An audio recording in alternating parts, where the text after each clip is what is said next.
আমার আজকের বইয়ের কালেকশনটা দেখাই। পুরনো বইগুলোকে আমি নতুন করেছি কীভাবে। ভেতরের ইনার কাভার এটা, এই যে আলাদা করে পেপারস কিনে নিউ মার্কেট থেকে এইভাবে বাইন্ডিং করা হয়েছে, আর আগের কাভার ফেলে দেওয়া হয়েছে। এটা হার্ড কাভারই ছিল।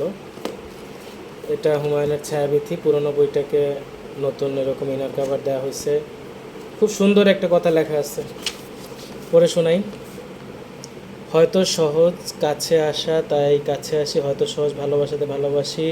যখন সহজে কিছু পাই ভাবি হয়তো সহজ ছিল পাওয়া, যখন হারাই ভাবি হয় এমন সহজে চলে যাওয়া শিখেছে মানুষ। পবিত্র ঈদের শুভেচ্ছা রইল সাগরকে, ওয়েল উইশার লিপি 94 সালে দিয়েছে।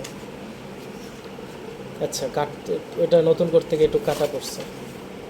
আচ্ছা, তো এরপর এটা খুব চমৎকার হয়েছে। গন উইথ দ্য উইন্ড, আগের কাভারটা ফেলে দেওয়া হয়েছে, একেবারে পুরা নতুন একটা পেপার ব্যাক হয়ে গেছে দিয়ে কাটার পরে, সাইড কাটার পরে। বাকি কাজগুলো এরকমই হয়েছে। কেন কিনছি? হাতির দাঁতের কাকু, এটা হচ্ছে একটা ইংরেজি মানে বিদেশি গল্পের অনুবাদ, কিন্তু নামটা অদ্ভুত লাগলেও এটা বিদেশি গল্পের অনুবাদ।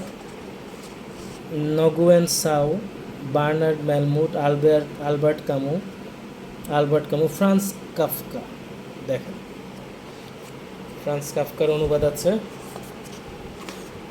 দেখেন, এই বইটা বের হয়েছে নভেম্বর 1982-তে।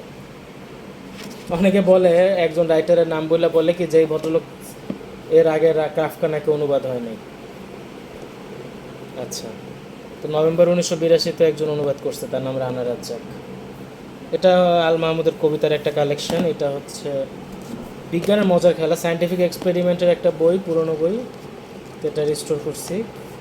এ হচ্ছে ইনার কাভার।